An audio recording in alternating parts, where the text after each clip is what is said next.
Breaking news just coming in. An encounter broke out between the police and one of the accused in the Umesh Pal murder case in the Kondhiara police station area in Prayagraj. This is news just coming in from Uttar Pradesh. The accused in the 24th February shootout was hit in an encounter. Police say he's currently been taken to the hospital. Meanwhile, we've got a reaction from a UP BJP MLA who says the accused has died after this police encounter. Do remember, on the 24th of Feb, a key witness to the 2005 political killing was murdered. But news just coming in, an encounter broke out between the police and one of the accused in the Umesh Pal murder case in the Kondhiara police station area in Prayagraj.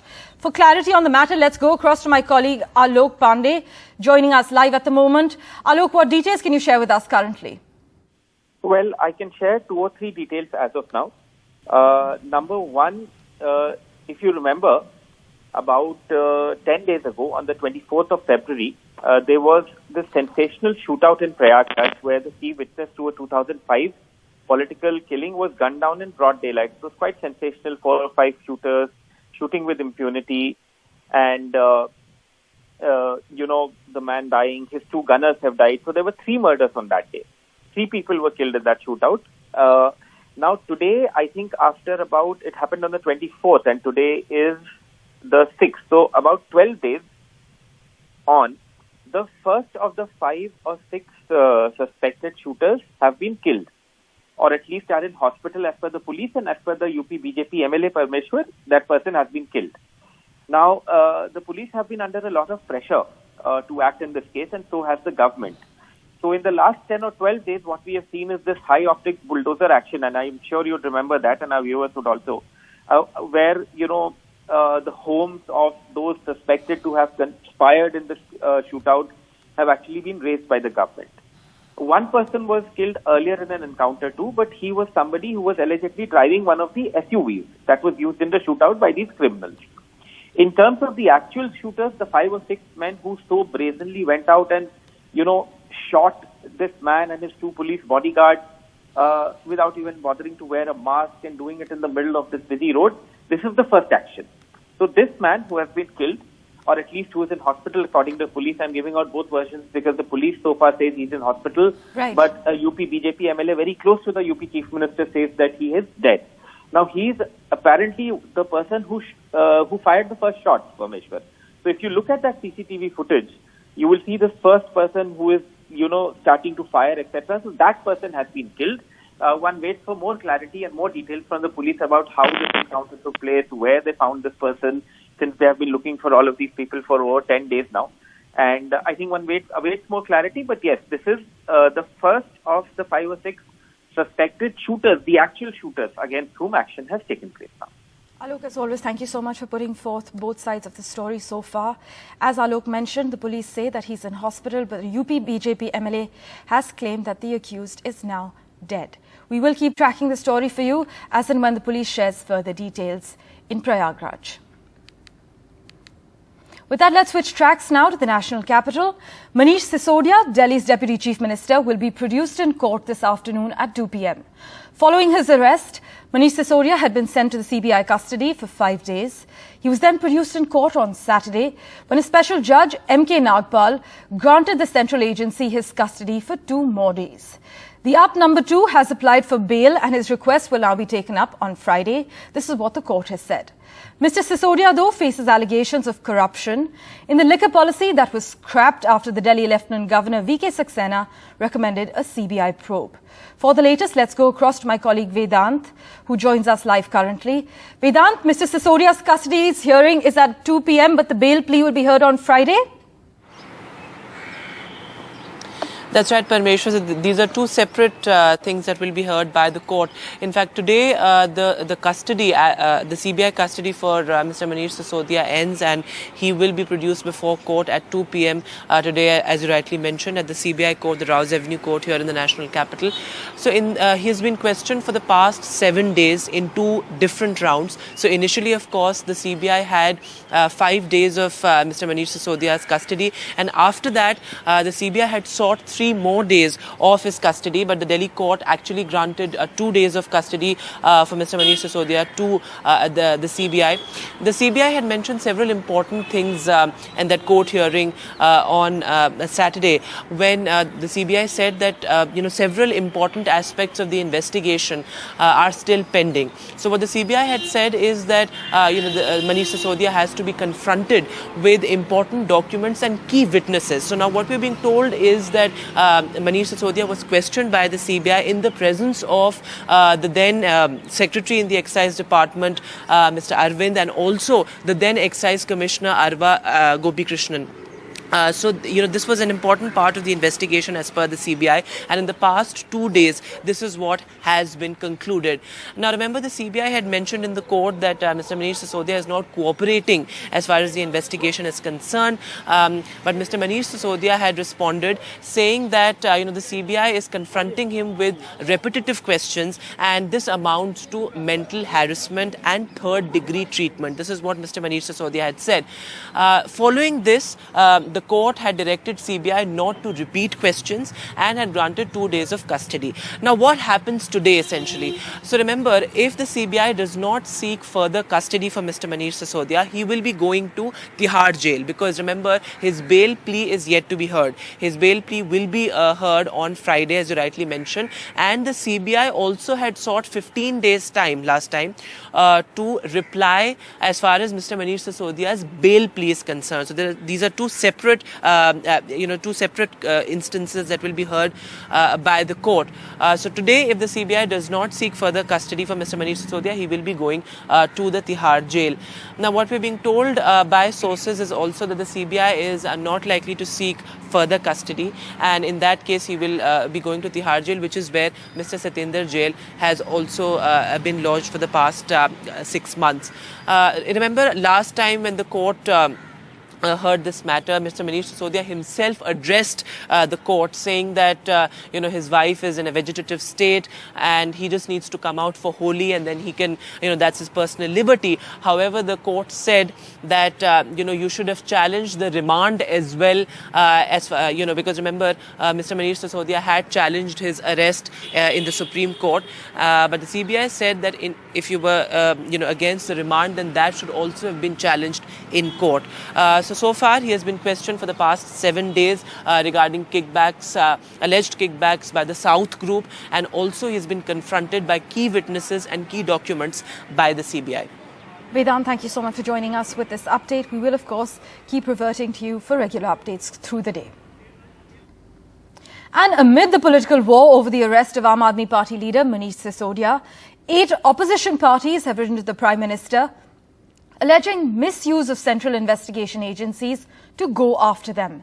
The Congress, though, has stayed away from the letters signed by opposition leaders, which includes Chief Ministers K. Chandrasekhar Rao, Mamata Banerjee, Bhagwant Mann, as well as Arvind Kejriwal.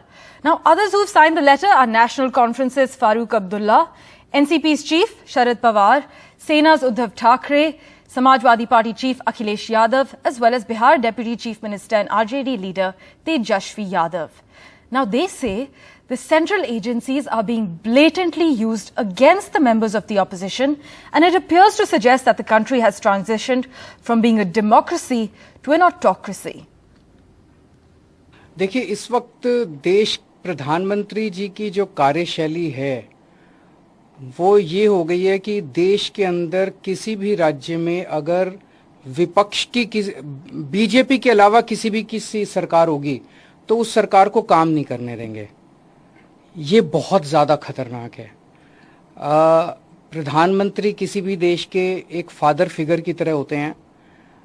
चुनाव में हम आपस में लड़ें, लेकिन चुनाव होने के बाद एक बार अगर कहीं कोई सरकार बन जाए तो उस सरकार को पूरी तरह से सपोर्ट देने की जिम्मेदारी और उसके साथ खड़े होने की, उसको अच्छा काम करने में मदद करने की जिम्मेदारी प्रधानमंत्री जी की होती है। लेकिन हमारे देश के प्रधानमंत्री जी ने ठान लिया है कि अगर बीजेपी को वोट नहीं दोगे, कोई और सरकार बनाओगे, तो उस सरकार को किसी भी हाल में काम नहीं करने देंगे। एक तो वो ये करते हैं कि अगर किसी और की सरकार बन जाए बीजेपी के अलावा, तो उसके सारे नेताओं के ऊपर ईडी और सीबीआई छोड़ देते हैं। मेरी जानकारी में नहीं ऐसा कोई पत्र लिखा है, लेकिन लिखा है अगर तो मुझे चाहिए कि वो पॉलिटिकल पार्टी छोड़ के किसी जांच एजेंसी में उन सबको काम करना चाहिए। मैं फिर एक बार कहना चाहता हूँ कि जो जांच एजेंसीज हैं वो अपना काम कर रही हैं। ये सब लोग जो लिख रहे हैं ये सब राजनीति से प्रेरित हैं, इनको अपना काम करने दीजिए। Meanwhile, in what appears as a tit-for-tat, the Congress has not signed the letter. This as there was silence from the Aam Aadmi Party when Congress leaders Rahul Gandhi and Sonia Gandhi were questioned by the agencies. But the AAP has not taken kindly to this, hitting out at the Congress. Congress की समस्या ये है कि Congress Bharatiya Janata party की oxygen है। जब तक कांग्रेस है तब तक भारतीय जनता पार्टी को एक नैतिक हक है दिखाने का कि हम इनसे बेहतर हैं, इसलिए हम जो है सत्ता में हैं। आज तक राहुल गांधी, सोनिया गांधी, रॉबर्ट वाड्रा के बारे में शोर तो बहुत मचाती है भारतीय जनता पार्टी, मगर उनको कभी जेल में नहीं डाला, उनसे कभी जो है पूछताछ के लिए उनको हिरासत में नहीं लिया गया। ये सब क्या दिखाता है कि एक इंटरनल सेटिंग जरूर है भारतीय जनता पार्टी और कांग्रेस के बीच में, कि यहां हम शोर जरूर मचाएंगे, एक दूसरे को जो है ताने जरूर मारेंगे, एक दूसरे के ऊपर राजनीति पूरी करेंगे, मगर है जो है हमारी एक सेटिंग है और उस सेटिंग के बाहर जो है हम नहीं जाएंगे। And let's get you a quick update from Meghalaya now, where two major regional parties, the United Democratic Party and the People's Democratic Front, have extended their support to the NPP-led alliance, increasing the number of MLAs backing the Conrad Sangma-led coalition to 45. The UDP and the PDF are allies of the NPP in the outgoing Meghalaya Democratic Alliance government. The UDP has clinched 11 seats in the recently concluded elections, and the PDF 2. Let's go across to my colleague Saurabh for the latest update. Saurabh, Conrad Sangma now has the support of 45 MLAs? That's right. In fact, with the UDP is, of course, a former ally in the last government as well in the alliance, and the PDF was not part of the last, alliance. But what we know is that, with the 11 MLAs of the UDP plus 26 of the NPP plus 2 of the BJP plus 2 independents plus 2 PDF takes the total up to 45. 45 is a very comfortable majority in the 60-member House. Only 59 seats went to polls. So Conrad Sangma clearly is in a very strong position now. The Prime Minister will attend his swearing-in ceremony on the 7th.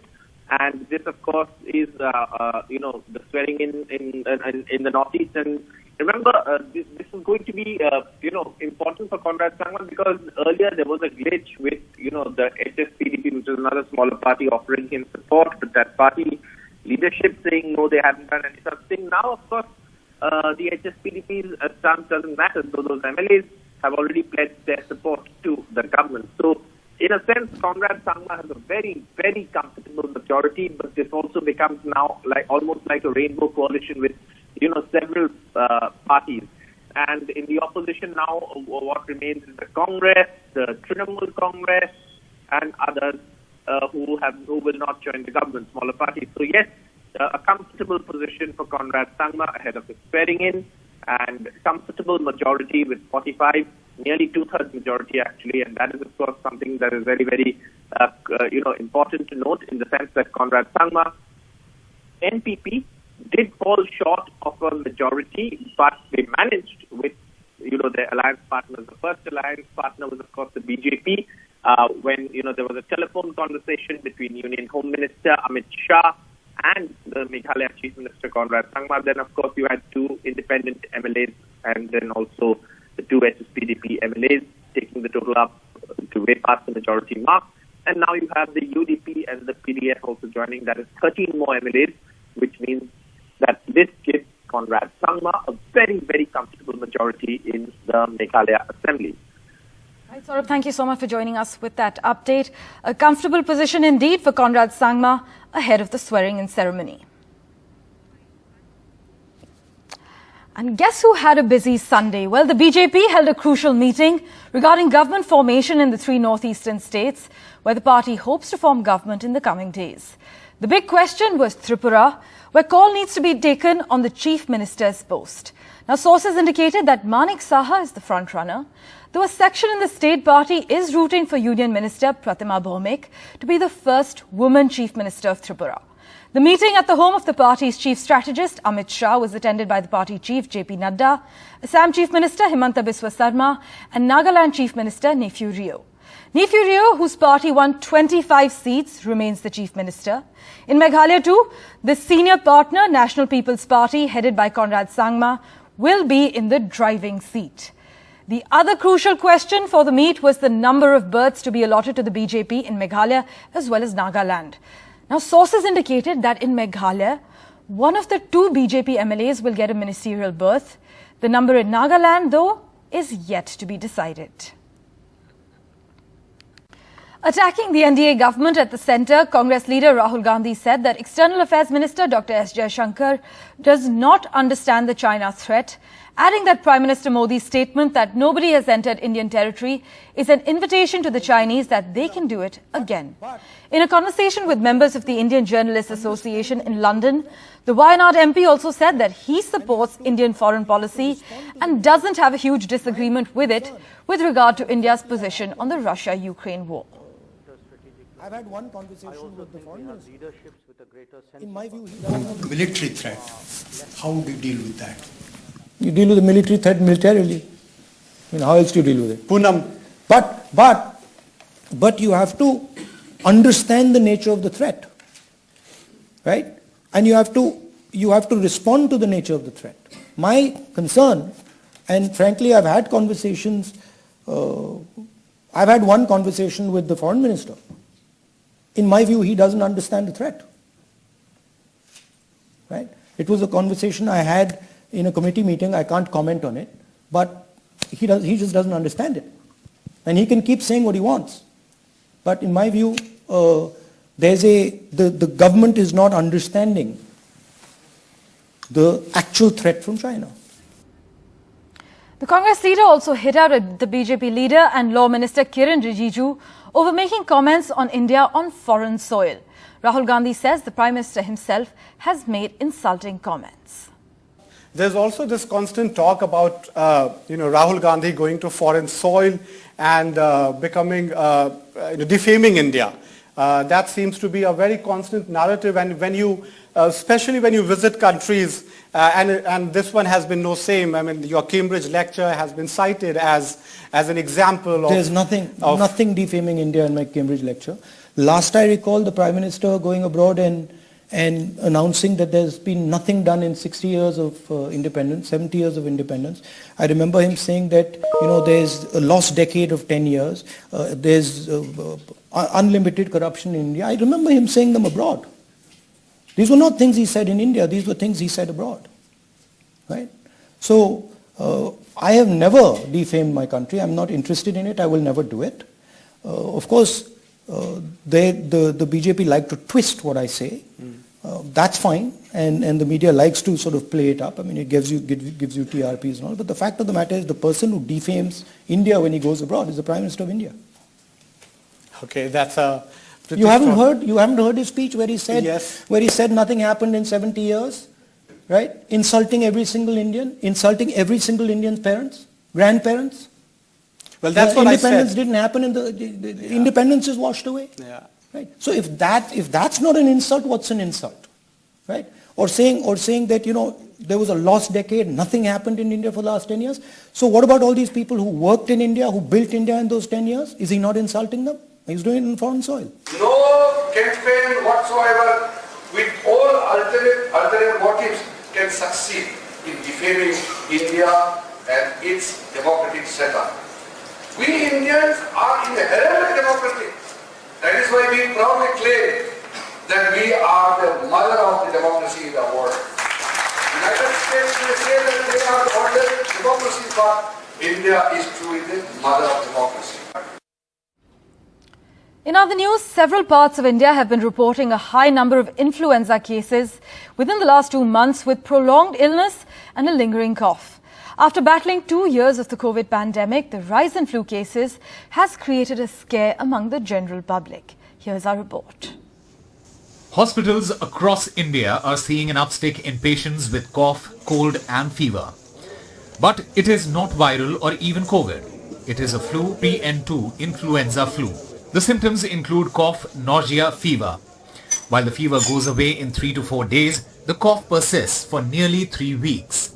46-year-old Sushil Manglani had to be admitted to Gangaram Hospital as his oxygen levels dropped upon getting tested.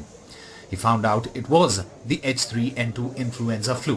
Start तो हुआ था ये normal cold and कफ से, उसके 2-3 दिन बाद मेरे को हाई फीवर आने लगा और बॉडी एक होने लगा और उसके 1-2 दिन बाद मेरी ऑक्सीजन ड्रॉप होती रही और खांसी भी जो है वो बहुत ज़्यादा बढ़ती रही। 6-7 दिन मैं घर पे बीमार रहा और उसके बाद मुझे ऑक्सीजन की सपोर्ट मिली। Doctors say that the cases of the H3N2 influenza is prevalent in the age group of 15 to 50 years. Some patients with asthma or respiratory issues are severely affected and are taking more time to recover. Since we are getting cases now also, that's the time we should be a little more vigilant, more taking more precautions, wearing masks, flu vaccinations should be taken care of. Looking at the rise in cases, the Indian Medical Association has issued an advisory urging medical practitioners to avoid prescribing antibiotics. The IMA advisory states patients to be given symptomatic treatment. There is no need to prescribe antibiotics. Unnecessary antibiotic prescription can lead to resistance. Air pollution is a key precipitating factor leading to respiratory infection, and self-control and regulation needs to be maintained. COVID cases might have gone down, but the new H3N2 influenza flu is posing a huge challenge. And the precautionary mantra is the same: wear your mask and keep social distance. With Sri Rupa Goswami, Usama Shah for NDTV. Breaking news just coming in. A shooter involved in the killing of a key witness in the murder case of a BSP MLA in Uttar Pradesh last month has been shot dead in an encounter. This is what the Uttar Pradesh police has confirmed. The police say Usman, also known as Vijay Chaudhary, was one of the 6 shooters who was captured on CCTV pumping bullets at Umesh Pal, a key witness in the murder case of Bahujan Samaj Party MLA Raju Pal in 2005 on the 24th of February. This is news just coming in. Do remember, Umesh Pal had died on the spot. His 2 police bodyguards also died later. Today's encounter is the first against any of the actual shooters that were involved in the February 24th incident. A previous encounter killed one of the drivers of the SUV used by the criminals, while a man arrested has been accused of conspiracy. But news coming in currently, a shooter involved in the killing of a key witness in the murder case of a BSP MLA last month has been shot dead in an encounter. This is what the UP police has now confirmed. We also have a reaction coming in and my colleague Alok Pandey joining us. Let's listen into that reaction first.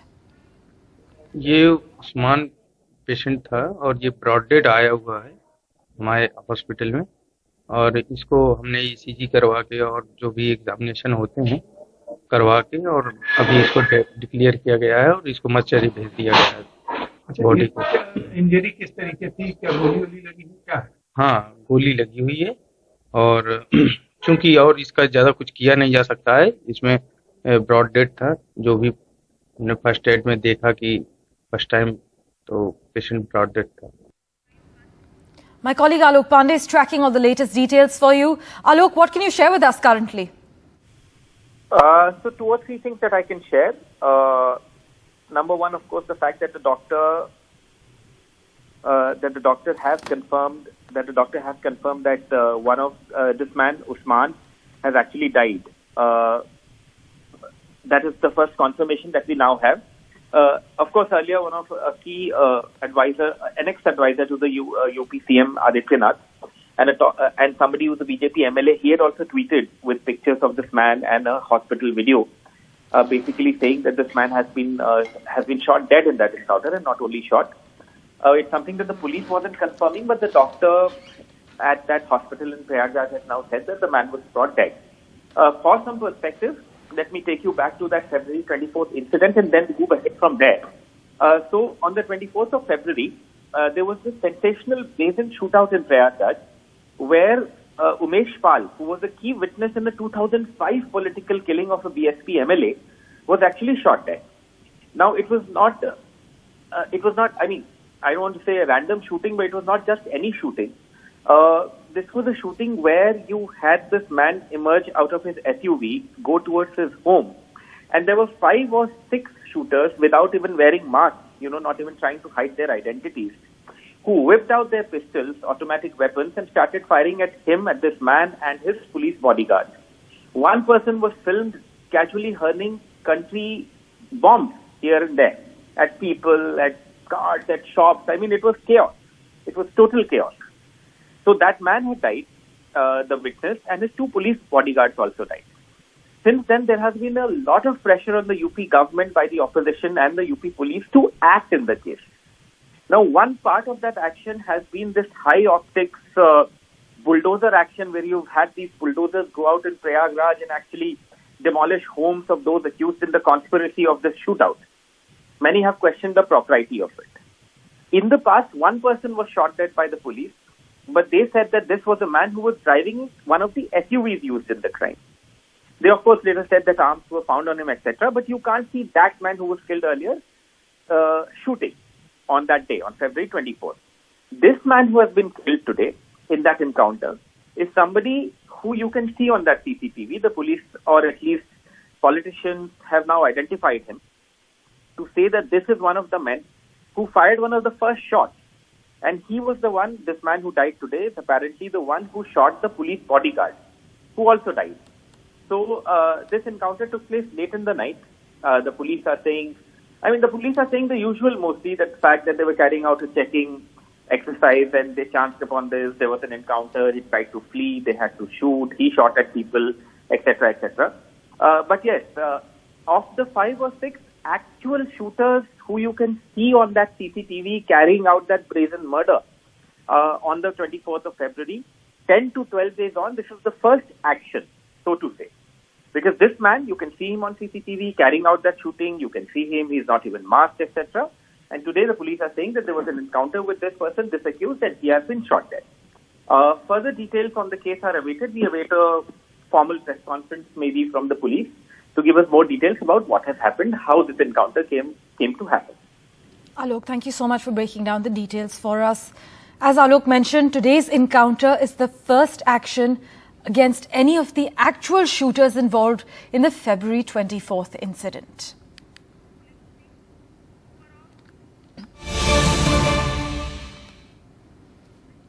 And in further breaking news coming in, as you know, Manish Sisodia, Delhi's Deputy Chief Minister, will be produced in court this afternoon at 2 p.m. But our sources have informed us that the CBI is to seek judicial custody for Manish Sisodia. Mr. Sisodia was confronted with his former secretary, C. Arvind. This is what our sources have informed us. Our sources add, the CBI recorded C. Arvind's statement before a magistrate. And in his statement to the agencies, C. Arvind said, Manish Sisodia tweaked the Delhi liquor policy in favor of select companies. This is latest information coming in that we can share with you currently. Do remember, the Delhi Deputy Chief Minister will be produced in court at 2 p.m. this afternoon. And our sources say the CBI is likely to seek judicial custody for Manish Sisodia. Let's go across to my colleague Arvind Gunasekar, who's tracking all the latest developments for you. Arvind, what can you share with us as per your sources? Parmeshwar, after 5 and 2 days of custody, in total after 7 days of custody, CBI will be producing Delhi Deputy Chief Minister Manish Sisodia before the CBI court at around 2 p.m. today. And what our sources are saying is that the agency is unlikely to ask for further custody of Manish Sisodia. So when Manish Sisodia is produced before the court, the agency will be moving an application for judicial custody for Manish Sisodia. So the application will be for 14 days of judicial custody, because judicial custody is always 14 days. It will get automatically renewed unless until the accused secures bail in the case. So CBI will be praying for 14 days of judicial custody, and if the judicial custody, in all likelihood, if it is granted, then Manish Sisodia will be sent to Tihar jail. So the agency, what our sources are saying is that unlikely to press for further police custody or further CBI custody for Manish Sisodia. So during the 7 days of custody, what our sources are saying is that Manish Sisodia was confronted with 2 very important prosecution witnesses. One, C. Arvind, the former secretary of Manish Sisodia. So he has been confronted with Manish Sisodia. Earlier, we did break this news that CBI had recorded the 164 statement. That's a statement that was recorded before the magistrate of C. Arvind. C. Arvind was the secretary of Manish Sisodia, and according to our sources, C. Aravind has categorically told the agencies, both CBI and ED, that it was Manish Sisodia who tweaked the Delhi liquor policy in order to favor some of the select companies, and that's the important statement that the agency has recorded before the Magistrate 164. So Manish Sisodia was confronted with C. Aravind, and what we are being told is that it's not just Manish Sisodia was confronted, it's not just C. Aravind who was confronted with Manish Sisodia, also the then Excise Commissioner Arav Gopikrishnan was also confronted with Manish Sisodia. So two important prosecution witnesses, both senior officers of the Delhi government, then Delhi government, have been confronted with Manish Sisodia. So after 7 days of custody, Manish Sisodia will be produced before the court, and in all likelihood, the agency will be pressing for judicial custody and not the CBI custody. Good morning, it's 9 a.m. You're watching NDTV's Breakfast Bulletin. I'm Parmeshwar Bava. Our lead story this morning, a shooter involved in the killing of a key witness in the murder case of a BSP MLA in UP last month has been shot dead in an encounter. This is what the UP police has confirmed. A top BJP MLA, also the former advisor to Chief Minister Adityanath, tweeted to say the accused has died in the encounter. We also have a reaction coming in from Dr. Badri Vishal Singh, the emergency medical officer at Swaroop Rani Nehru Hospital in Prayagraj. Let's listen in. ये Usman patient था और ये broad dead आया हुआ है हमारे hospital में, और इसको हमने ईसीजी करवा के और जो भी एग्जामिनेशन होते हैं करवा के और अभी इसको डिक्लेयर किया गया है और इसको मर्चरी भेज दिया गया है बॉडी को। इंजरी किस तरीके थी, क्या गोली लगी है, क्या है? हाँ, गोली लगी हुई है, और चूंकि और इसका ज्यादा कुछ किया नहीं जा सकता है, इसमें ब्रॉड डेड था। जो भी हमने फर्स्ट एड में देखा कि फर्स्ट टाइम तो पेशेंट ब्रॉड डेड था। My colleague Alok Pandey joining us currently with the latest update. Alok, the police say this is actually today's encounter is the first against any of the actual shooters who were involved in the February 24th incident? Well, so I'm going to break this into two parts. Number one, talk about what happened today, and then go back to provide some context about why this has happened. So, a man called Usman or Vijay Chaudhary has been shot by the police in Prayagraj in Uttar Pradesh late last night. This man was involved in that sensational February 24th shooting of Umesh Pal, who was a key witness in the 2005 political killing of a BSP MLA. Now, the police are saying that this man was one of the actual shooters. So that was a very sensational incident where 4 or 5 or 6 shooters were involved. So this man was one of the shooters. The circumstances of how the police apprehended him, what happened, why was he shot dead, those are not clear. The police will give some clarity in a while, but many top MLAs of the Uttar Pradesh BJP, including those close to Chief Minister Yogi Adityanath, have been tweeting about this incident using that mitti mein mila denge phraseology that was used by the Chief Minister, Mr. Yogi Adityanath, in the UP Assembly in the aftermath of the incident. He said ki jo bhi responsible hai mafias ko mitti mein mila denge, we will run them to the ground. That's number one. What happened on February 24th is also important for us to reflect, because it is the kind of crime that you do not see happening on the streets. You rarely see something like this happen, even in a state like Uttar Pradesh. So on the February 24th, Umesh Pal, who, like I said, was a key witness to a 2005 political killing, as he was getting out of his SUV on a busy street in daylight, 5 or 6 shooters descended on him. They started firing indiscriminately. One person was filmed on CCTV, even hurling country bombs in the most casual manner. These shooters had not even bothered to mask themselves. So brazen was that attack. Not only did Umesh Pal, the witness, die, his 2 police bodyguards also died later in hospital. So 3 people died in that shootout. Now, it's been 11 days since that shootout took place. Earlier, the police did gun down one more person, but they said that he was driving one of the SUVs the criminals used in that case. A second person who was arrested from a hostel in Prayagraj, the police say that he is involved in conspiracy. So far, the only high decibel or high optics action that we saw were these bulldozers heading out and, demolishing these homes, and the BJP using that to say that no, we will not spare anyone, but there were others who raised questions on the propriety of such action. But today's, the police are saying now that today's action is targeted against the actual shooters, the 5 or 6 actual shooters. So the first of that was those people. Somebody called Usman with an alias as Vijay Chaudhary has been shot dead Like I said, more details from the police's side about the actual nature of the encounter may be available in a few hours. Right. Thank you so much, Alok, for breaking down the details for us. We will, of course, revert to you as and when you hear from the police. The other big story we're tracking on NDTV 24/7 today, Manish Sisodia, Delhi's Deputy Chief Minister, will be produced in court this afternoon at 2 p.m. Our sources, meanwhile, inform us that the CBI is likely to seek judicial custody for Manish Sisodia. But we also know through our sources that Mr. Sisodia was confronted with his former secretary, C. Arvind. The CBI actually recorded C. Arvind's statement before a magistrate. And via our sources, we also know, in his statement to the agencies, C. Arvind, who's Manish Sisodia's former secretary, he has clearly said Manish Sisodia tweaked the Delhi liquor policy in favour of select companies. For the latest update, let's go across to my colleague Vedant, who joins us live currently. Vedant, what details can you share with us?